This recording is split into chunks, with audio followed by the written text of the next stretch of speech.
امت کے اندر رائج نقطہ نظر ہے اسراء اور معراج کے واقعے کے حوالے سے. آپ مسلمان گھرانے میں پیدا ہوئے، ہم بھی بچپن میں یہی سنتے چلتے آئے. پھر جب پڑھنا لکھنا شروع کیا، کتابوں میں کھولا تو وہاں بھی لکھا ہے کہ رسول اللہ صلی اللہ علیہ وسلم کو جسمانی طور پر معراج کی سیر کروائی گئی. پہلے مسجد حرام سے مسجد اقصی لے جا کے براق موجود تھے. یہ سب چیزیں آپ نے بھی سنی ہوں گی. یہ مجھے بتائیے گا کہ یہ جو چیزیں آپ ہم سنتے تھے، آپ نے کہاں سے ان واقعات اور یہ جو رائج نقطہ نظر ہے اس سے کوئی اختلاف کیا، اور وہ اختلاف پیدا کیسے ہوا؟ میں پہلے آپ کو یہ عرض کر دوں کہ اس معاملے میں جو بھی میرا نقطہ نظر ہے، اور میں نے اس کو اپنی تفسیر میں بیان بھی کیا ہے، میں اس میں متفرد نہیں ہوں. اچھا، یعنی آپ اکیلے نہیں ہیں اس میں. آپ جانتے ہوں گے نا، کہا جاتا ہے کہ فلاں معاملے میں فلاں شخص کا تفرد ہے. تو اس طرح کی بات نہیں ہے. یعنی اس واقعے کے بارے میں ہمارے ہاں سلف خلف کے جو مواقف رہے ہیں، میرا موقف بھی اگر آپ غور کریں گے تو اصول کے لحاظ سے وہی ہے. اچھا. لیکن اس کی جو توضیح و تشریح استاذ امام امین احسن اصلاحی نے اپنی تفسیر تدبر قرآن میں کی ہے، میں اس کو لفظ بلفظ درست سمجھتا ہوں. یعنی ایسا نہیں ہے کہ اس میں نے کوئی منفرد رائے قائم کی ہے. میرے جلیل القدر استاذ نے تدبر قرآن میں اس مسئلے پر کلام کیا ہے. ظاہر ہے سورہ بنی اسرائیل کی تفسیر جو شخص بھی لکھے گا یہ چیز زیر بحث آئے گی. ٹھیک.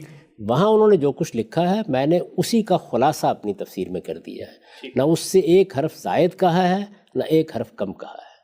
تو اس لیے یہ درست ہے کہ میں اس میں ذرا مختلف نقطہ نظر رکھتا ہوں، لیکن یہ ایسا نہیں ہے کہ وہ میرا نقطہ نظر ہے. یعنی اصول میں وہ سلف خلف سب کا نقطہ نظر ہے، اور توضیح و تشریح میں یہ عرض کر رہا ہوں کہ وہ تدبر قرآن میں تفصیل کے ساتھ بیان ہوا ہے. بعض اور اہل علم بھی اس زاویے سے دیکھتے ہیں، میں نے بھی اسی نقطہ نظر کو اختیار کیا ہے، اس لیے کہ وہ دلائل پر مبنی ہے، وہ قرآن مجید پر مبنی ہے، وہ حدیث کے صحیح مطالعے پر مبنی ہے. آپ مجھ سے اس کے دلائل پوچھ سکتے ہیں، استاد امام سے بھی پوچھ سکتے ہیں، لیکن یہ بات کہ میں اس میں متفرد ہوں یہ صحیح نہیں ہے. ٹھیک. یہ میں نے یہ عرض کر دیا کہ صورتحال یہ ہے. اس صورتحال کو اگر آپ سمجھتے ہیں تو اس کے بعد آپ اجازت دیں، اگر کوئی اور سوال باقی نہیں ہے تو میں آپ کے سامنے اس کی توضیح کر دیتا ہوں کہ وہ نقطہ نظر کیا ہے. جی. سب سے پہلے تو میں یہ گزارش کروں گا کہ جس وقت ہم کسی چیز کا مطالعہ کرتے ہیں، ہم قرآن مجید سے کسی چیز کو سمجھنا چاہتے ہیں، حدیث سے کسی چیز کو سمجھنا چاہتے ہیں، تو سب سے پہلے ہمیں اپنے ذہن کو خالی کر لینا چاہیے. اچھا. اگر آپ خالی ذہن ہو کر نہیں جائیں گے تو آپ اپنے خیالات پڑھتے رہیں گے. قرآن مجید کے سامنے سرنگوں ہو کر یہ جاننے کی کوشش کرنی چاہیے کہ وہ کیا بات بیان کر رہا ہے. حدیث کی کتابیں آپ کھولیں تو اسی طرح محققانہ نظر کے ساتھ دیکھنا چاہیے کہ وہاں کیا بات بیان ہوئی ہے، کن سندوں سے بیان ہوئی ہے، کن لوگوں نے بیان کی ہے، ان میں کوئی باہمی اختلافات تو نہیں ہے. آپ نے سب روایات کو جمع کر لیا ہے، آپ جو نتیجہ نکال رہے ہیں وہ درست نتیجہ ہے. یہ ساری چیزیں جتنی ہیں یہ ملحوظ رکھنی چاہیے. پہلی بات، بنیادی بات یہ ہے.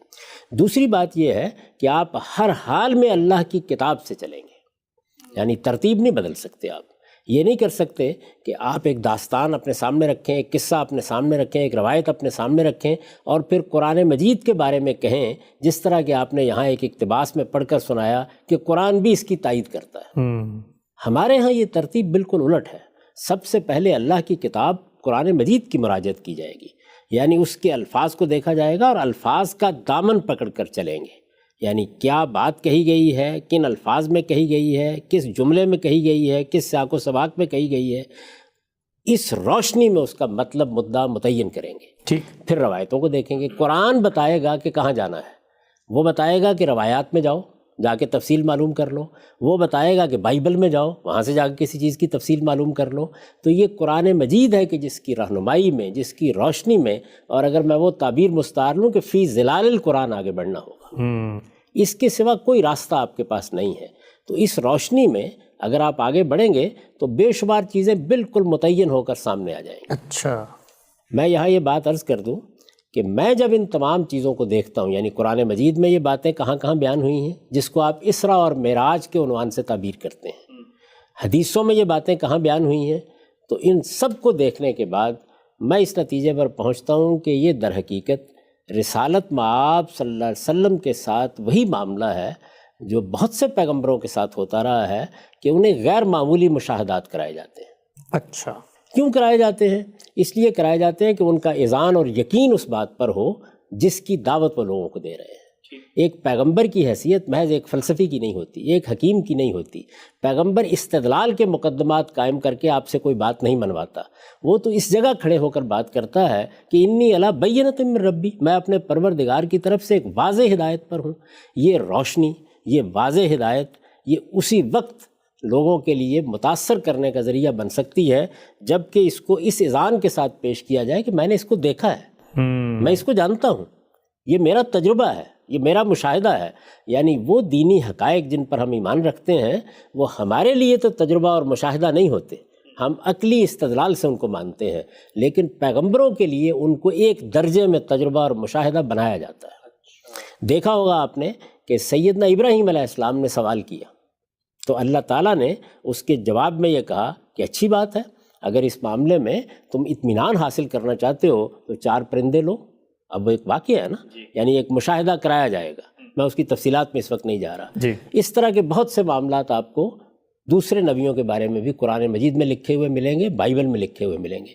سیدنا موسیٰ علیہ السلام کا واقعہ جس میں ان کے سامنے اس عالم کے بعض راز کھول دیے گئے، جس کو آپ واقعہ خضر کہتے ہیں، وہ بھی ظاہر ہے اسی نوعیت کا ایک مشاہدہ ہے۔ رسالت میں آپ صلی اللہ علیہ وسلم کو بھی اس طرح کے مشاہدات کرائے گئے۔ یہ جس کو آپ اسراء اور معراج کہتے ہیں، عام طور پر اس کو ایک واقعے کے طور پر لوگ بیان کر رہے ہوتے ہیں۔ اچھا، اس کی تحلیل آپ کریں گے تو یہ معلوم ہوگا کہ یہ 4 الگ الگ واقعات ہیں۔ اچھا، یعنی رسالت میں آپ صلی اللہ علیہ وسلم کو بہت سے مشاہدات کرائے گئے۔ یہ معلوم ہے آپ کو، بڑی مشہور روایت ہے کہ نماز کے دوران میں آپ آگے بڑھے جیسے کہ کوئی چیز لے رہے ہیں، لوگوں نے پوچھا تو فرمایا کہ مجھے جنت کا مشاہدہ کرایا گیا، میں اس کا خوشہ لے لینے کو تھا۔ اس طرح کی اور بہت سی چیزیں آپ کو حدیث میں ملیں گی۔ تو یہ 4 الگ الگ واقعات ہیں۔ میں آپ کو ابھی بتاؤں گا کہ یہ کیسے الگ الگ واقعات ہیں جن کو جمع کر کے لوگوں نے اسراء اور معراج کا پورا قصہ تصنیف کیا ہے۔ اچھا، یعنی 4 قرآن مجید اور احادیث ان کو اسی طرح الگ الگ طریقے سے بیان کرتی ہیں۔ تو ان میں سے ایک ایک کو پہلے آپ لے لیجئے۔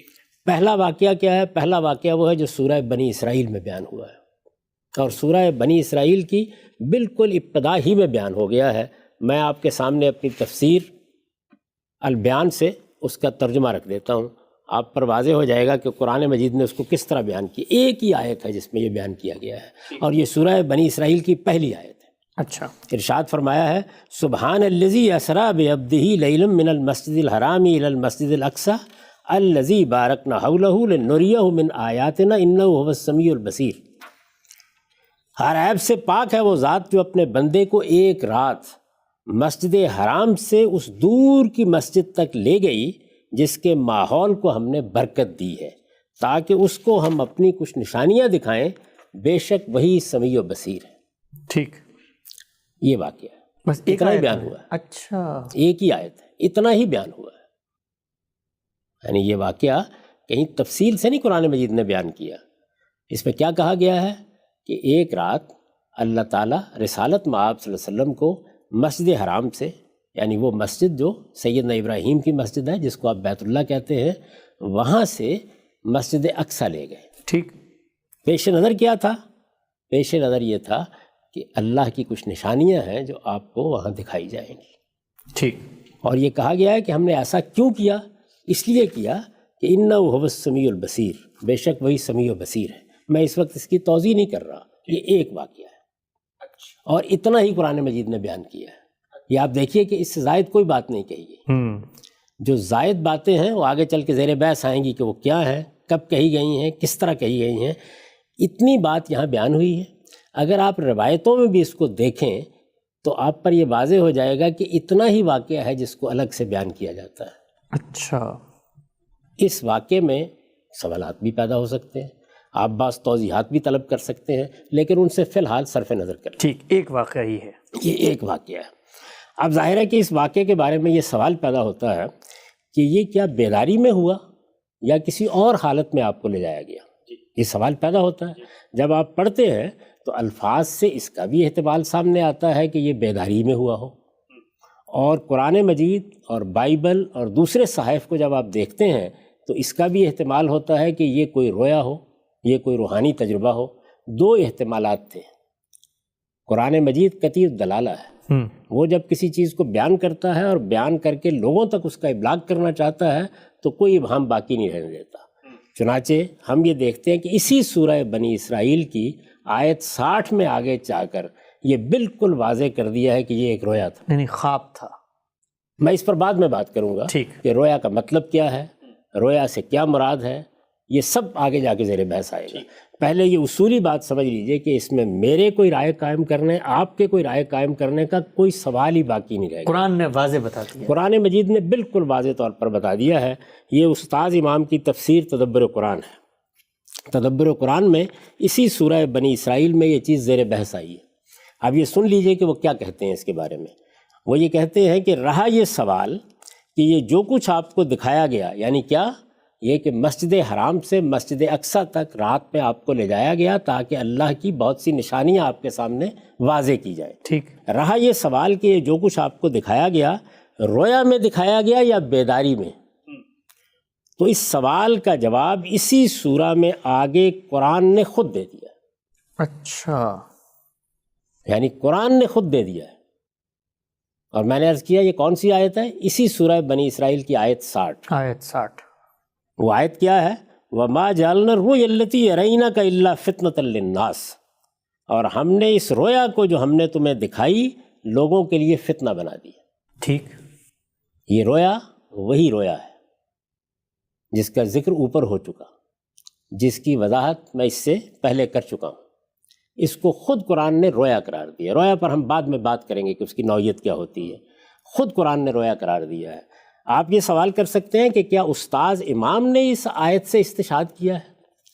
میں یہ عرض کرتا ہوں کہ اس امت کے تمام جلیل القدر مفسرین یہی بات کہتے ہیں کہ یہ رویا تھا، یہ رویا تھا۔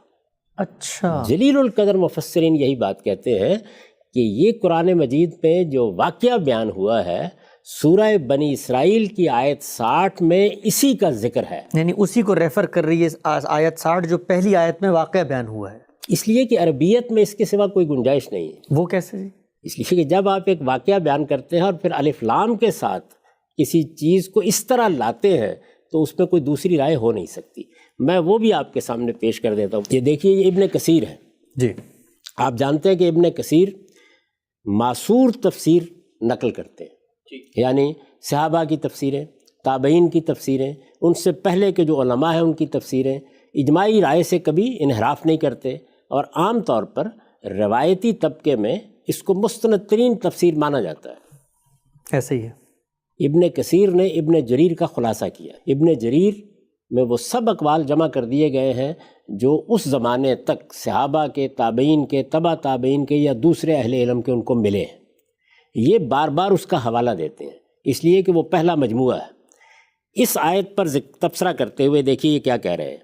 یہ کہہ رہے ہیں کہ یہ جو آیت 60 جس کے الفاظ یہ ہیں کہ وما جعلنا الرؤیا التي ارینک، یہ جو ہم نے رویا تمہیں دکھائی ہے، اوپر پہلے وہ رویا بیان ہو گیا ہے، اس کے بعد اللہ تعالیٰ نے فرمایا کہ یہ رویا جو ہم نے تمہیں دکھائی ہے۔ اب یہ اس کے اوپر بات کر رہے ہیں کہ بعض لوگوں نے اس رویا کی کچھ اور تفسیر کرنے کی کوشش کی، اچھا، لیکن ابن جریر نے ان کو قبول نہیں کیا۔ یہاں سے بات شروع کر رہے ہیں۔ ان کے الفاظ سن لیجئے، کہتے ہیں وَلِحَاظِ اختار ابن جریر ان المراد بذالک لیلۃ الاسراء، یعنی یہ دلائل ہیں جن کی وجہ سے ابن جریر نے یہی بات اختیار کی ہے کہ اس سے مراد، یعنی اس الرویا سے مراد لیلۃ الاسراء ہے، وہی رات میں مسجد حرام سے مسجد اقصیٰ تک لے جانے کا واقعہ جو پہلی آیت میں بیان ہوا ہے۔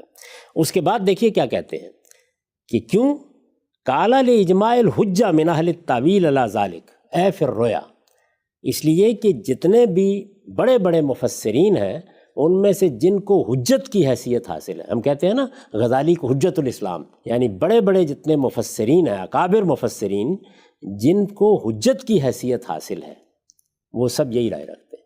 ٹھیک۔ تو اب میں نے آپ سے عرض کیا تھا نا کہ سلف و خلف میں جلیل القدر محققین کا یہی نقطہ نظر ہے۔ ٹھیک۔ وہ نقطہ نظر کیا ہے؟ وہ یہ ہے کہ سورہ بنی اسرائیل کی ابتدا میں جو واقعہ بیان ہوا ہے اسی واقعے کو قرآن مجید نے اس سورہ کی آیت 60 میں رویا کہا ہے۔ ٹھیک، اس لیے اس میں تو کوئی اختلاف ہے ہی نہیں، قابل ذکر اختلاف نہیں ہے۔ میں نے عرض کیا کچھ لوگوں نے اختلاف کیا ہے لیکن کوئی قابل ذکر اختلاف نہیں ہے۔ جلیل القدر مفسرین محققین یہی مانتے ہیں کہ واقعہ سورہ بنی اسرائیل کی ابتدا میں بیان کیا گیا ہے، اس کی حقیقت کی طرف آیت 60 میں اشارہ کیا گیا ہے، اور صریح لفظوں میں یہ بیان کر دیا گیا ہے کہ یہ رویا تھا۔ یہ پہلا مشاہدہ ہے جو سورہ بنی اسرائیل میں بیان ہوا ہے، اور یہ رویا تھا۔ ٹھیک ہے۔ آپ جانتے ہیں کہ مولانا سید ابواللہ صاحب مودودی روایتی نقطہ نظری کے قائل ہیں۔ جو نقطہ نظر آپ نے بیان کیا ہے قرطبی کے حوالے سے، قاضی ایاز کے حوالے سے، اسی طرح قدیم مفسرین کے حوالے سے، وہی ان کا نقطہ نظر ہے۔ لیکن اس آیت 60 کو تفہیم القرآن میں نکال کے دیکھیے، پہلا جملہ یہی ہے کہ رویا سے مراد معراج کا واقعہ ہے، جو پہلی آیت میں بیان ہو گیا۔ تو اس لیے یہ کہ پہلی آیت میں کیا واقعہ بیان ہوا ہے، اس کا ترجمہ میں نے جو آپ کو پڑھ کر سنایا، وہ وہی ترجمہ ہے جو اس امت میں ہمیشہ اکابر مفسرین کرتے رہے۔ میں پھر عرض کر دوں کہ یہ معاملہ نہیں ہے کہ اگر اکابر مفسرین نہ کرتے تو اختلاف نہیں ہو سکتا تھا۔ میں حقیقت کی طرف توجہ دلا رہا ہوں، وہی ترجمہ، اس میں کوئی اختلاف نہیں ہے۔ دوسری بات یہ کہ آیت 60 میں، یعنی اسی سورہ بنی اسرائیل کی آیت 60 میں جس کو رویا کہا گیا ہے وہ یہی واقعہ ہے۔ ٹھیک، اس پر سب کا اتفاق ہے۔ اب رویا سے مراد کیا ہے، رویا کس معنی میں ہے، رویا عربی زبان میں کس معنی میں ہوتا ہے، قرآن مجید کس معنی میں استعمال کرتا ہے، اس پر ہم بعد میں بات کر لیں گے۔ پہلے اس بنیادی بات کو سمجھ لیجیے۔ میں نے یہ بھی عرض کر دیا کہ یہی نقطہ نظر ہے جو استاذ امام نے اختیار کیا، تفسیر تدبر قرآن میں اس کی وضاحت کی، بہت تفصیل کے ساتھ اس پر لکھا، میں نے اسی کا خلاصہ کیا ہے۔ میں اس معاملے میں متفرد نہیں۔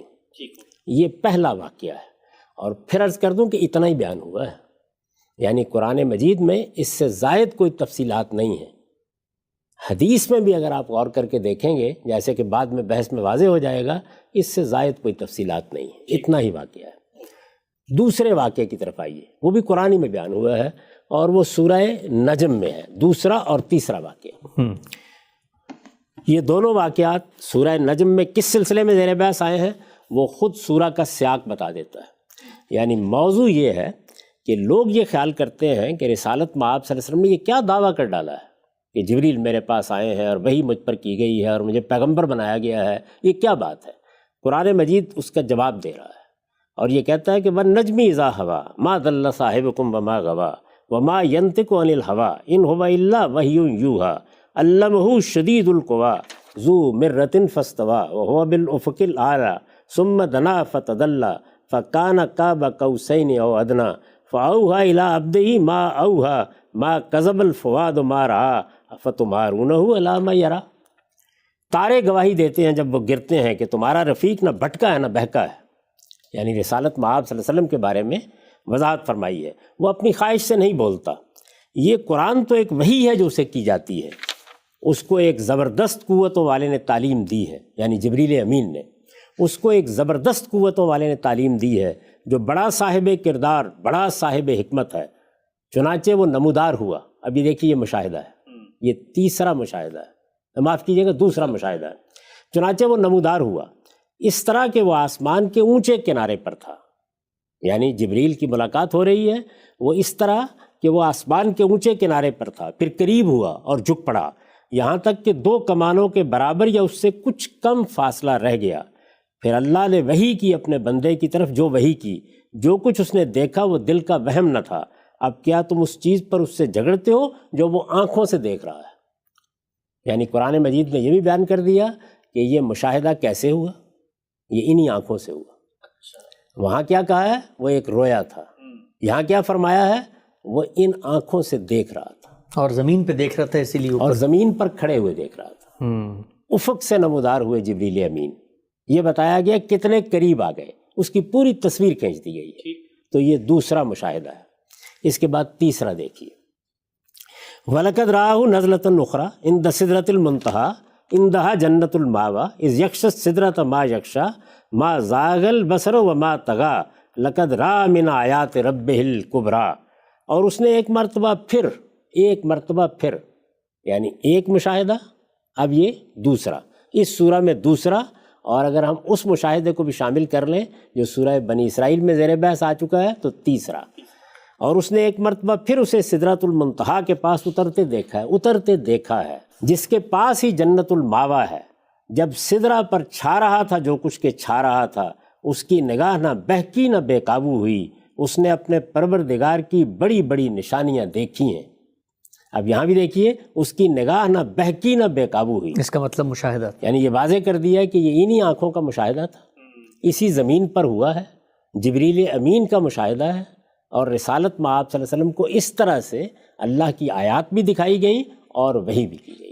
یہ 3 مشاہدات ہیں، یعنی 2 سورہ نجم میں بیان ہوئے ہیں، اور ایک میں عرض کر چکا کہ اس سے پہلے اسراء اور جو معراج جس کو کہا جاتا ہے سورہ بنی اسرائیل میں بیان کیا گیا ہے۔ ٹھیک، 3 ہو گئے جی۔ اب چوتھے مشاہدے کو آپ سنیے جی، اور یہ دیکھیے کہ اس میں کیا بات بیان کی گئی ہے۔ چوتھا مشاہدہ ہے کہ جو بخاری میں ایک روایت میں بیان کیا گیا ہے۔ بخاری کی یہ روایت میں آپ کے سامنے پڑھتا ہوں، اس کو غور کے ساتھ سنیے، جی، اور میں ان لوگوں سے بھی کہوں گا کہ جو اس پروگرام کو دیکھیں گے کہ وہ بھی اس کو غور کے ساتھ سنیں۔ اس میں وہ چوتھا مشاہدہ کیسے بیان کیا گیا ہے۔ ایک لمبی روایت ہے، اور یہ انس بن مالک سے، رسالت مآب صلی اللہ علیہ وسلم کے جلیل القدر صحابی ہیں، آپ کے ساتھ ایک خصوصی تعلق رکھتے ہیں، انہوں نے یہ واقعہ بیان کیا ہے۔ کیا کہتے ہیں؟ لیلۃ اسریٰ برسول اللہ صلی اللہ علیہ وسلم من مسجد الکعبہ، یعنی جب کعبے کی مسجد سے یا مسجد حرام سے رسالت مآب صلی اللہ علیہ وسلم کو لے جایا گیا۔ یہ دیکھیے یہاں پر بھی لفظ کیا ہے؟ اسریٰ، یہ وہی لفظ ہے، اسریٰ بعبدہ لیلا من المسجد الحرام، سیم ورب ہے، وہی لفظ استعمال کیا گیا ہے۔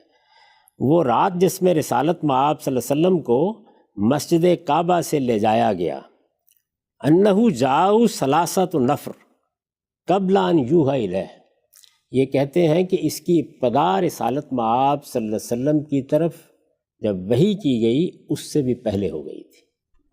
اچھا، یہ بہت دلچسپ بات ہے، اس پر بعد میں ہم تفصیلی گفتگو کریں گے۔ وہ یہ کہتے ہیں کہ انہو جاؤ ثلاثۃ نفر قبل ان یوحی الیہ، یعنی رسالت مآب صلی اللہ علیہ وسلم کی طرف وحی سے پہلے ایسا ہوا کہ 3 لوگ آپ کے پاس آئے۔ کس وقت آئے؟ وہ ہوا نائم فی المسجد الحرام، رسول اللہ صلی اللہ علیہ وسلم مسجد حرام میں سوئے ہوئے تھے۔ اچھا، قال اولہم ایہم ہوا، ان میں سے ایک نے کہا وہ کون سے ہیں؟ فقال اوسطہم هو خیرہم، درمیان والے نے یہ کہا کہ جو سب سے بہتر ہیں۔ فقال آخرہم خذوا خیرہم، دوسرے نے یہ کہا کہ جو سب سے بہتر ہیں بس انہیں لے جائیے۔ فکانت تلک اللیلہ، بس اس رات میں اتنی ہی بات ہوئی، اس سے زیادہ کچھ نہیں ہوا۔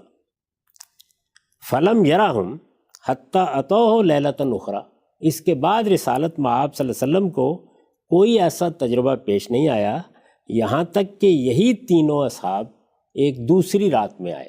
اور کیا صورتحال تھی؟ فیما یرا قلبہ، ایک ایسی صورتحال میں جس میں دل دیکھ رہا تھا، وہ تنام عینہ، لیکن آنکھیں سو رہی تھی۔ اچھا، یعنی ایک دوسری رات میں وہ آئے۔ وہ دوسری رات کتنے برس بعد ہوئی، کب ہوئی، یہ معلوم ہے کہ اس کی تحقیق میں کوئی حتمی رائے اب تک بھی نہیں دی جا سکی، لیکن بہرحال اس روایت میں یہ بیان کیا گیا ہے کہ اس وقت رسالت مآب صلی اللہ علیہ وسلم سوئے ہوئے تھے، دل دیکھ رہا تھا، ولا ینام قلبہ، اور پیغمبر کا دل کبھی نہیں سوتا۔ وَكَذَلِكَ الْأَنْبِيَاء، سب نبیوں کے ساتھ یہی معاملہ ہے، تنام اعینہم ولا تنام قلوبہم، ان کی آنکھیں سوتی ہیں، ان کے دل کبھی نہیں سوتے۔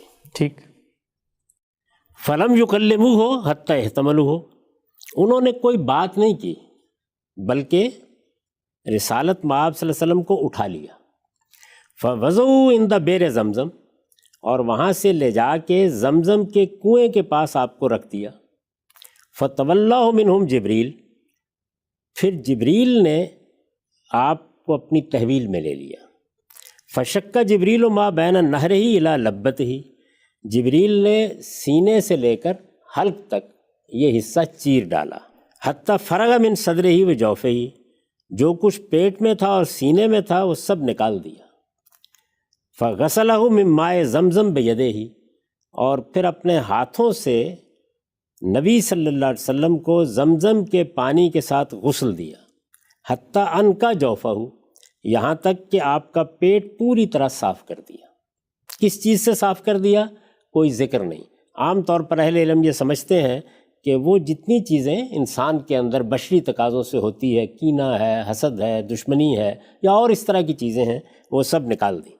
ثم اوتیا بتستم من ذہب، پھر اس کے بعد ایک سونے کا تشت لایا گیا، فیہ طورم من ذہب، اس میں سونے ہی کا ایک آفتابہ تھا، محشوباً ایمانا و حکمہ، یہ آفتابہ ایمان اور حکمت سے بھرا ہوا تھا۔ فحشا بہ صدرہ و لگا دیدہ، تو جبریل نے اس آفتابے سے ایمان و حکمت لے کر آپ کے سینے کو بھی اس سے بھر دیا اور آپ کے حلق کی رگوں کو بھی اس سے بھر دیا، یعنی عروق کا حلقے ہی۔ ثم اطبقہ، پھر سینے کو سی دیا۔ ثم عرج بہ الی السماء الدنیا، پھر رسول اللہ کو لے کے وہ سماء دنیا کی طرف پرواز کر گئے۔ اچھا، ثم عرج بہ الی السماء الدنیا فضرب بابا من ابوابها، وہاں جا کے انہوں نے آسمان کے دروازوں میں سے ایک دروازے کو کھٹکھٹایا۔ فنادوا اہل السماء، اوپر سے آواز آئی، آسمان کے فرشتوں کی آواز آئی، من ھذا، کون آیا ہے؟ فقال جبریل، انہوں نے کہا کہ جبریل ہوں۔ جیسے ہم لوگ کہیں جاتے ہیں دروازہ کھٹکھٹاتے ہیں تو کہتے ہیں نا کہ فلاں ہے، من ھذا، فقال جبریل، انہوں نے جواب دیا جبریل، قالوا ومن معک، آپ کے ساتھ کون ہے؟ قال مائی محمد، میرے ساتھ محمد ہیں۔ قال وقد بعث، اوپر سے پوچھا گیا کیا ان کو بلایا گیا ہے؟ قال نعم، انہوں نے کہا کہ ہاں ان کو بلایا گیا ہے۔ قالوا فمرحبا بہ واہلا، تو پھر خیر مقدم ہے۔ ظاہر ہے عربی زبان میں یہ مرحباً، اہلاً، یہ خیر مقدم کے الفاظ ہیں، آپ جانتے ہیں۔ فیستبشر بہ اہل السماء، اہل السماء آسمان والے ان کے آنے پر بہت خوش ہیں۔ لا یعلم اہل السماء بما یرید اللہ بہ فی الارض حتی یعلمہم، یہاں پر ایک توضیحی جملہ ہے کہ یہ بات کہ کسی کو اللہ تعالیٰ نے بلایا ہے یا کوئی معاملہ ہوا ہے تو آسمان کے فرشتوں کو اس وقت تک اس کی خبر نہیں ہوتی جب تک اللہ تعالیٰ خود اطلاع نہیں دیتے۔ ایسے ہی ہوتا ہے، یہ گویا ایک یوں سمجھ لیجئے کہ دفع دخل مقدر ہے کہ یہ کیوں پوچھ رہے ہیں، کیا ان کو معلوم نہیں تھا؟ تو وہ بتاتے ہیں کہ ان کو بھی نہیں معلوم تھا۔ فوجد فی السماء الدنیا آدم، تو اس پہلے آسمان میں، آسمان دنیا میں یعنی قریبی آسمان یا پہلا آسمان کہیے، اس میں کس کو دیکھا؟ آدم علیہ السلام کو دیکھا۔ فقال لہ جبریل، جب آدم علیہ السلام کو دیکھا تو جبریل نے کہا ھذا ابوک، یہ آپ کے والد ہیں، ابو الآباء ہیں، یعنی رسالت میں آپ صلی اللہ علیہ وسلم کو جبریل نے تعارف کرایا، یہ آپ کے والد ہیں، ھذا ابوک۔ فسلم علیہ، تو آپ نے ان کو سلام کیا، فسلم علیہ ورد علیہ آدم، جبریل نے پہلے یہ کہا کہ فسلم علیہ، ان کو سلام کیجیے، آپ یہ آپ کے والد ہیں، آپ انہیں سلام کیجیے۔ سلام کیا اور سلام کا سیدنا آدم نے جواب دیا۔ وقال مرحبا واہلا بابنی، اور انہوں نے کہا کہ میرے بیٹے کا خیر مقدم ہے۔ نعم الابن انت، آپ کتنے اچھے بیٹے ہیں۔ اچھا، فاذا هو فی السماء الدنیا بنہرین یتردان، تو اسی اسنا میں انہوں نے دیکھا کہ اس آسمان دنیا میں یعنی وہ جو پہلا آسمان ہے اس میں دو نہریں جاری ہیں۔ فقال ما ھذا النہران یا جبریل، تو پوچھا کہ جبریل یہ دو نہریں کیا ہیں؟ قال ھذا النیل والفرات انصرہما، یہ نیل اور فرات ہیں، یہ جو عراق میں اور مصر میں دو دریا بہتے ہیں، یہ نیل اور فرات ہیں، یہ ان کی جڑ ہے، یہ ان کی اصل ہے، یعنی ان کی حقیقت یہاں اس طرح سے ہے۔ ثم مضی بہ فی السماء، پھر وہ لے کے آپ کو آسمان میں چلے گئے۔ فاذا ہوا بنہر آخر، وہاں ایک اور نہر بہہ رہی تھی، علیہ قصر من لولیم و زبرجد، اس میں موتی اور زمرد کا ایک محل تھا۔ فضرب یدہ، رسول اللہ نے ہاتھ مارا تو کیا ہوا؟ فاذا ہوا مسک، تو معلوم ہوا کہ وہ جو مٹی ہے وہاں اس نہر کے کنارے کی وہ اصل میں مشک ہے۔ قال ما ھذا یا جبریل، پوچھا جبریل یہ کیا ہے؟ قال ھذا الکوثر الذی خبأ لک ربک، یہ وہ کوثر ہے جو اللہ نے آپ کے لیے چھپا کر رکھا ہوا ہے، یعنی جو آپ کو قیامت میں دیا جائے گا، جیسے کہ عام طور پر دوسری روایتوں سے معلوم ہوتا ہے۔ ثم عرج الی السماء الثانیہ، پھر دوسرے آسمان کی طرف گئے، فقالت الملائکہ لہو مثل ما قالت لہ الاولی، پہلے آسمان پر جو سوال و جواب ہوا تھا وہی سوال و جواب وہاں بھی ہوا، من ھذا، کون ہے یہ؟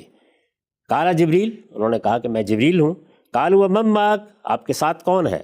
قالوا محمد، قال محمد، انہوں نے کہا کہ محمد صلی اللہ علیہ وسلم ہے۔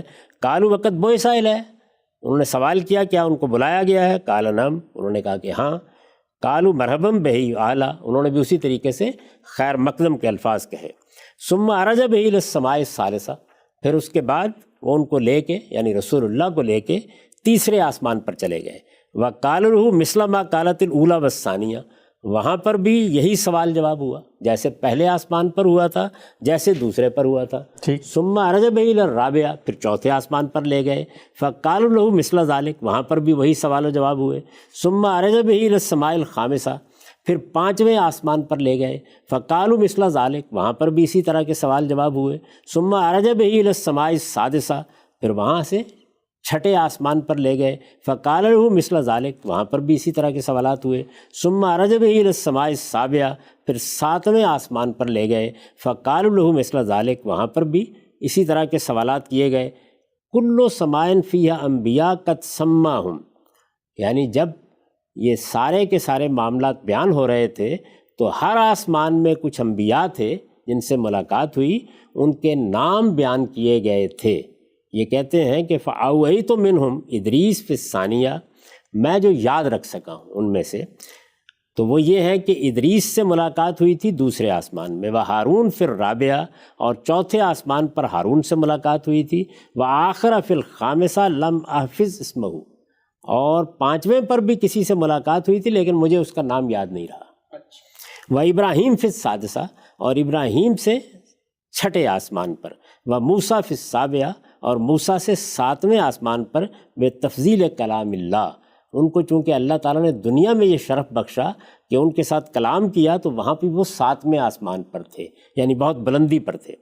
فقال موسیٰ، جب انہوں نے دیکھا کہ یہ محمد ہیں اور جبریل ان کو لے کے آئے ہیں تو موسیٰ نے کہا ربی لم اظن یرفع علیہ احد، پروردگار میرا تو یہ گمان نہیں تھا کہ مجھ سے بھی کوئی اوپر جائے گا۔ ثم علا بہی، لیکن جبریل بہرحال اوپر لے گئے، فوق ذالک بما لا یعلمہ الا اللہ، ان بلندیوں پر جن کو اللہ کے سوا کوئی نہیں جانتا۔ حتیٰ جاء سدرۃ المنتہا، یہاں تک کہ سدرۃ المنتہا پر پہنچ گئے۔ وَدَنَا الْجَبَّارُ رَبُّ الْعِزَّةِ فَتَدَلَّىٰ حَتَّىٰ كَانَ مِنْهُ قَابَ قَوْسَيْنِ أَوْ أَدْنَىٰ، وہاں پر ذات خداوندی کا نزول ہوا، یعنی نیچے آئے اللہ تعالیٰ، نیچے آئے یعنی اس کی کیفیت کی تھی وہ نہیں بیان کی گئی، لیکن اس طرح کہ گویا 2 کمان یا اس سے کم کا فاصلہ رہ گیا۔ فَأَوْحَى اللَّهُ فِيمَا أَوْحَىٰ إِلَيْهِ، اس موقع پر اللہ نے جو وحی کرنا تھی وہ کی۔ 50 صلاۃ علی امتک کل یوم واللیلہ، اس میں 50 نمازیں فرض کی گئیں تمہاری امت پر جو دن رات میں پڑھنی ہے۔ اچھا۔ ثم ہبطا، پھر نیچے آ گئے، حتیٰ بلغ موسیٰ، یہاں تک کہ موسیٰ علیہ السلام کے پاس پہنچے، یعنی 7ویں آسمان پر موسیٰ علیہ السلام تھے، ان کے پاس سے گزرتے ہوئے اوپر گئے، بارگاہ خداوندی میں حاضری ہوئی، حاضری میں بہت قرب حاصل ہوا، اس کے بعد واپسی ہوئی تو یہ 50 نمازیں لے کے آ گئے۔ اب جب نیچے آئے، ثم ہبط حتیٰ بلغ موسیٰ، نیچے آئے یہاں تک کہ موسیٰ کے پاس پہنچ گئے، فاحتبسہ موسیٰ، تو انہوں نے روک لیا۔ فقال یا محمد ماذا عہد الیک ربک، انہوں نے کہا کہ محمد اللہ تعالیٰ نے کیا ذمہ داری ڈالی ہے آپ پر، یعنی آپ گئے تھے تو کیا چیز لے کے آئے ہیں؟ قال عہد الیہ 50 صلاۃ کل یوم ولیلہ، یہ ہر دن رات میں، یہ 24 گھنٹوں میں 50 نمازیں ہیں جو ہم پر فرض کر دی گئی ہیں۔ قال ان امتک لا تستطیع ذلک، انہوں نے فرمایا کہ تمہاری امت یہ نہیں پڑھ سکے گی، یہ اس کے بس کی چیز نہیں ہوگی، فرض لوٹ جاؤ۔ فَلْيُخَفِّفْ، کہ تمہارا پروردگار اس میں تمہارے لیے اور تمہاری امت کے لیے تخفیف کر دے۔ فَالْتَفَتَ النَّبِيُّ إِلَىٰ جِبْرِيلَ، رسول اللہ صلی اللہ علیہ وسلم نے جبریل کی طرف دیکھا، كَأَنَّهُ يَسْتَشِيرُهُ فِي ذَلِكَ، گویا کہ اس معاملے میں مشورہ کرنا چاہتے ہیں کہ کیا مجھے جانا چاہیے، دوبارہ پوچھنا چاہیے۔ فَأَشَارَ إِلَيْهِ جِبْرِيلُ أَن نَّعَمْ إِن شِئْتَ، تو جبریل نے اشارہ کیا کہ ٹھیک ہے آپ جائیے اگر آپ کی خواہش ہے تو۔ فعلا بہی الجبار، تو پھر وہ لے کے اسی جگہ ذات خداوندی کے پاس پہنچ گئے، یعنی بارگاہ میں چلے گئے۔ کالا وہ ہوا مکانہ ہو، پھر اسی جگہ پر جہاں پہلے ملاقات ہوئی تھی اسی جگہ کھڑے ہو کر رسول اللہ صلی اللہ علیہ وسلم نے کہا یا ربی خفف عنا، پروردگار ہمارے لیے اس میں تخفیف کر دیجئے، کمی کر دیجئے، ذمہ داری کم کر دیجئے۔ فإن امتی لا تستطیع ھذا، اس لیے کہ میری امت اس کی طاقت نہیں رکھتی۔ فوضع عنہ 10 صلوات، تو اللہ تعالیٰ نے 10 نمازیں کم کر دی۔ اچھا، ثم رجع الی موسیٰ، پھر لوٹ کے آئے، فاحتبسہ، تو انہوں نے پھر روک لیا۔ فلم یزل یرددہ موسیٰ الی ربہ حتی صارت الی 5 صلوات، اسی طریقے سے وہ لوٹاتے رہے، ایسے ہی یہ واپس جاتے رہے یہاں تک کہ 5 نمازیں رہ گئیں، یعنی بار بار تخفیف کی، کمی کرنے کی درخواست کی گئی اور وہ منظور ہوتی چلی گئی یہاں تک کہ 5 نمازیں رہ گئیں۔ ثم احتبسہ موسیٰ عند الخمس، ان 5 نمازوں کو لے کر جب واپس آئے تو اس پر بھی موسیٰ نے روک لیا۔ اچھا، اور انہوں نے روک کر کہا فقال یا محمد واللہ لقد راودت بنی اسرائیل قومی علی ادنی من ھذا، انہوں نے کہا محمد حقیقت یہ ہے، خدا گواہ ہے، میں نے اپنی قوم بنی اسرائیل کو اس سے کم پر راضی کرنا چاہا، اس کی ترغیب دی، لیکن کیا ہوا؟ فضعفوا فترکوہ، لیکن وہ کمزور ثابت ہوئے اور انہوں نے ان کو ترک کر دیا۔ فامتک اضعف اجسادا وقلوبا وابدانا وابصارا واسماء، یہ جو تمہاری امت ہے یہ تو اس کے مقابلے میں جسم کے لحاظ سے بھی کمزور ہے، دل کے لحاظ سے بھی کمزور ہے، بدن کے لحاظ سے بھی کمزور ہے، اور سمع و بصر کے لحاظ سے بھی کمزور ہے، یعنی صلاحیتیں، قوتیں، جو کچھ بھی انسان کے خصائص ہو سکتے ہیں۔ انہوں نے کہا کہ میری قوم، میری امت بنی اسرائیل اس معاملے میں مضبوط تر تھے، اس کے باوجود وہ کمزوری دکھا گئے۔ فرجے فلیخفف عنک ربک، کہ تمہارا پروردگار اس میں تمہارے لیے تخفیف کر دے۔ کل ذالک یلتفت النبی الی جبریل، ہر موقع پر جبریل کی طرف رسول اللہ دیکھتے تھے، لیشیر علیہ، کہ وہ مشورہ دیں کہ آپ کو جانا چاہیے یا نہیں جانا چاہیے۔ ولا یکرہ ذالک جبریل، جبریل اسے ناپسند نہیں کرتے تھے، یعنی وہ عام طور پر یہی کہتے تھے کہ آپ چاہتے ہیں تو ضرور چلے جائیں۔ فرفعوا عند الخامسہ، تو وہ 5ویں مرتبہ بھی لے کر چلے گئے۔ فقال یا رب ان امتی ضعفاء، تو رسول اللہ نے جا کر عرض کی کہ پروردگار میری امت کمزور لوگوں کی ہے، اجسادہم و قلوبہم و اسماؤہم و ابدانہم فخفف عنا، یعنی وہی چیزیں، کمزوری کے وہی پہلو جو سیدنا موسیٰ نے بیان کیے تھے وہ آپ نے گنوا دیے، اور پھر درخواست کی فخفف عنا، اس معاملے میں ہم پر کمی کی جائے، تخفیف کی جائے۔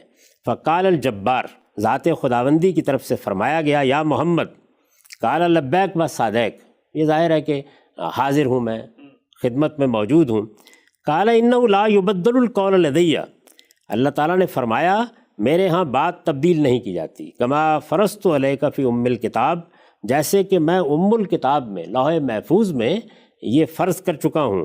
قال فکل حسنۃ بعشر امثالھا، تمہارے ہاں ہر نیکی پر 10 گنا اجر ملے گا۔ فہی 50 فی ام الکتاب، یہ ام الکتاب میں یا لوح محفوظ میں 50 نمازیں ہی رہیں گی۔ وہ 5 علیک، لیکن تم لوگوں پر یہ 5 نمازیں ہوں گی۔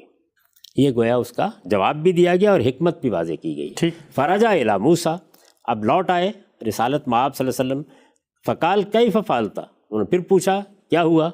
فقال خفف عنا آتانا بکل حسنۃ 10 امثال، خفف عنا، اللہ تعالیٰ نے اس میں تخفیف کر دی۔ کیسے تخفیف کی ہے؟ وہ یہ کہ ہمیں ہر نیکی کے اوپر 10 گنے اجر کا وعدہ کر دیا ہے۔ ٹھیک۔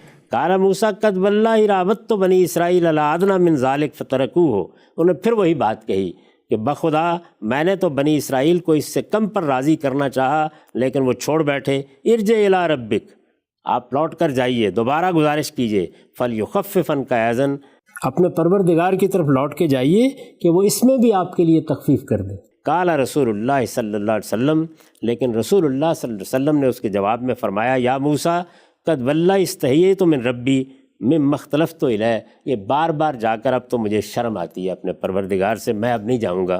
قال فاہبط بسم اللہ، اس پر جبریل نے کہا اللہ کے نام سے نیچے جائیے۔ اب ذرا سنیے، قال واستيقظ وهو فی مسجد الحرام، آنکھ کھلی تو آپ مسجد حرام میں تھے، خواب تھا۔ یعنی آپ دیکھیے شروع کہاں سے ہوئی یہ حدیث، یہ میں نے ساری تفصیل آپ کے سامنے رکھ دی ہے، پوری روایت لفظ بلفظ اسی طرح سے امام بخاری نے رقم ہے 7517، اس میں بیان کی ہے۔ یہ باب ہے باب و قولہ تعالی و کلم اللہ موسیٰ تکلیما، اور یہ کتاب التوحید میں ہے روایت۔ اس میں یہ سارا واقعہ بیان ہوا ہے۔ کہاں سے شروع ہوا تھا اس کو پھر سن لیجئے۔ شروع یہاں سے ہوا تھا کہ آپ کا دل جاگ رہا تھا لیکن آنکھیں سوئی ہوئی تھیں، اور اللہ کے پیغمبروں کے معاملے میں یہی طریقہ ہوتا ہے کہ تنام اعینہم ولا تنام قلوبہم، یعنی ان کے دل نہیں سوتے، ان کی آنکھیں ہی سوتی ہیں۔ اور خاتمہ کہاں ہوا؟ قال فاہبط بسم اللہ، آپ اللہ کے نام سے اب نیچے جائیے، یعنی سارا سفر مکمل ہو گیا۔ قال واستيقظ وهو في المسجد الحرام، تو آپ کی آنکھ کھلی، آپ بیدار ہوئے تو مسجد حرام میں تھے۔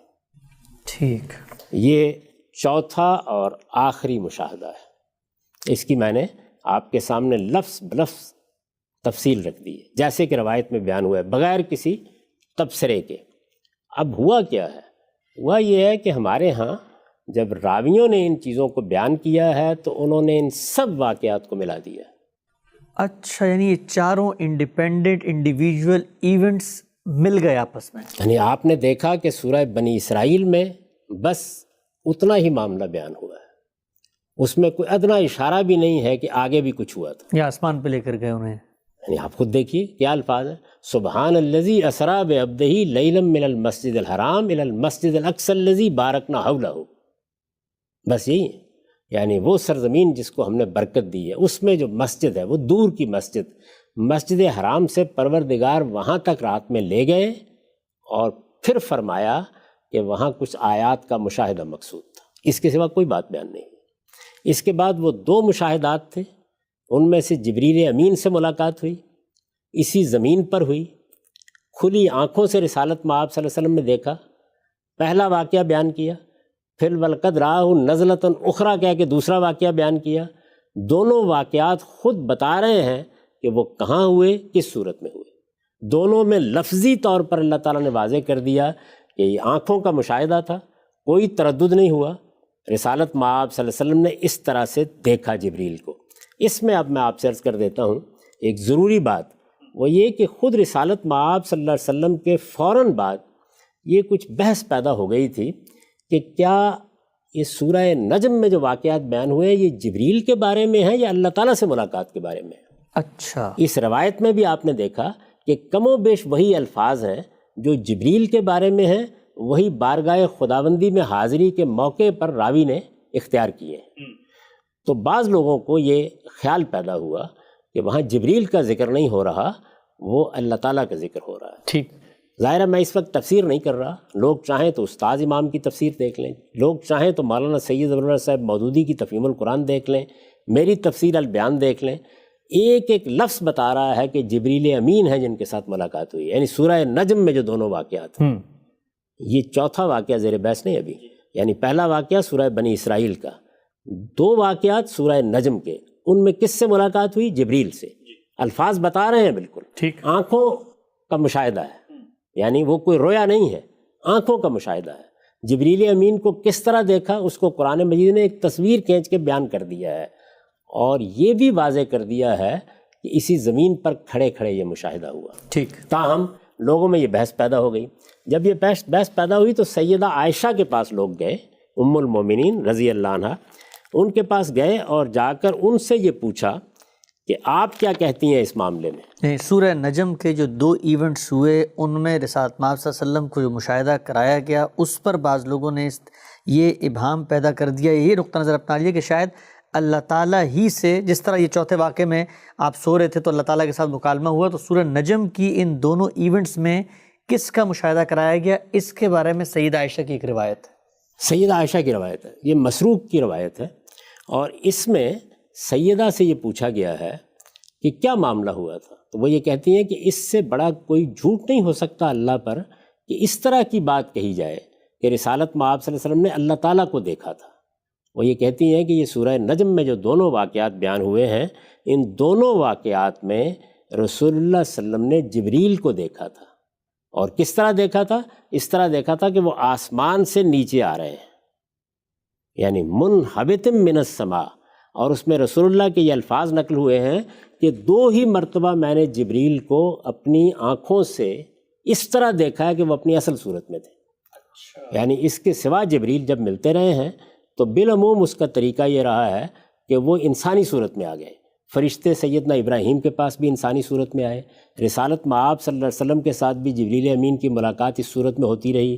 وحی کا طریقہ تو اختیار کیا ہی جاتا تھا، قرآن بھی لے کر آتے رہے، لیکن خود اس حدیث میں رسول اللہ صلی اللہ علیہ وسلم نے یہ فرمایا، اور یہ مسلم کی روایت ہے، خود رسول اللہ صلی اللہ علیہ وسلم نے یہ فرمایا ہے کہ یہ موقع تھا کہ جس میں میں نے، یعنی دونوں مرتبہ 2 واقعات بیان ہوئے ہیں، دونوں مرتبہ جبریل کو ان کی اصل صورت میں دیکھا، اور وہ پورے افق پر چھائے ہوئے تھے، زمین و آسمان پر چھائے ہوئے تھے، یعنی چونکہ ان کی جو حیت ہے وہ بہت غیر معمولی ہے، تو اس طریقے سے وہ چھائے ہوئے تھے، میں نے ان کو آسمان سے اترتے ہوئے دیکھا۔ ٹھیک، تو صاف طریقے سے رسالت مآب صلی اللہ علیہ وسلم نے واضح کر دیا کہ یہ جبریل امین تھے، پہلی بات۔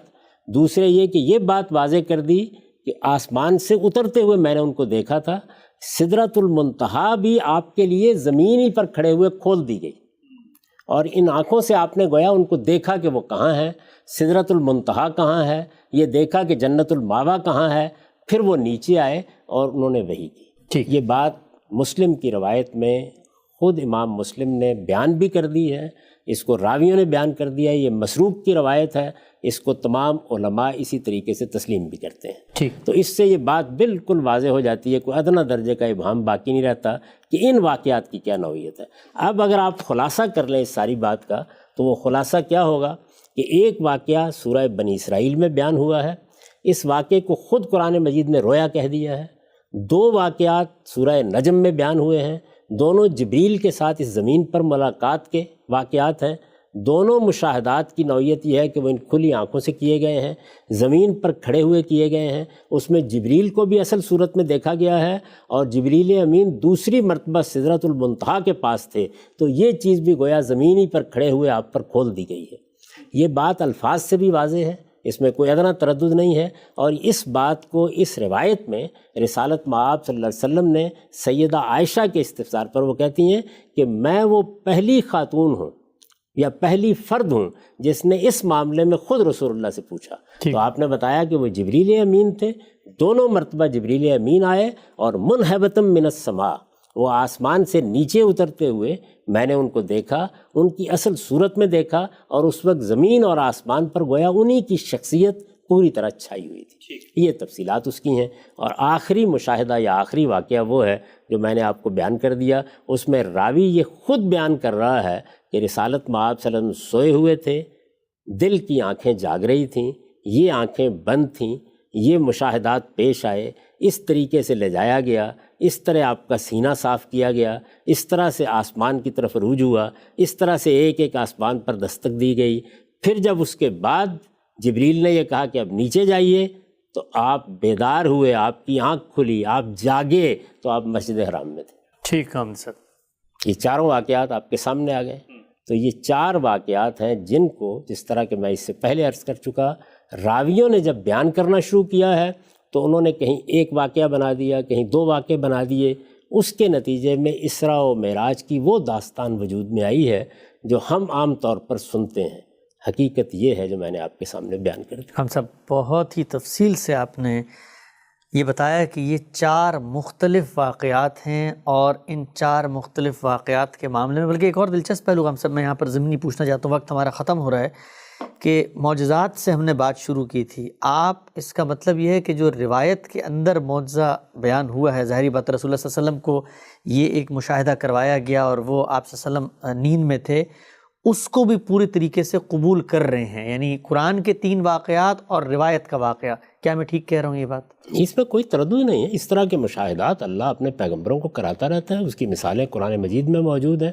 آپ دیکھیے سورہ بقرہ میں حزقیل پیغمبر کا ایک مشاہدہ بیان ہوا ہے، سیدنا ابراہیم کا مشاہدہ بیان ہوا ہے، سیدنا موسیٰ کے مشاہدات بیان ہوئے ہیں۔ اس میں اس عالم تکوین کو کھول دیا گیا، یہ بتایا گیا کہ دنیا میں جو کچھ تم دیکھتے ہو اس کے پیچھے کیا ہو رہا ہوتا ہے۔ اسی طرح کے مشاہدات رسالت مآب صلی اللہ علیہ وسلم کو بھی ہوئے، اور بھی ہوئے ہوں گے۔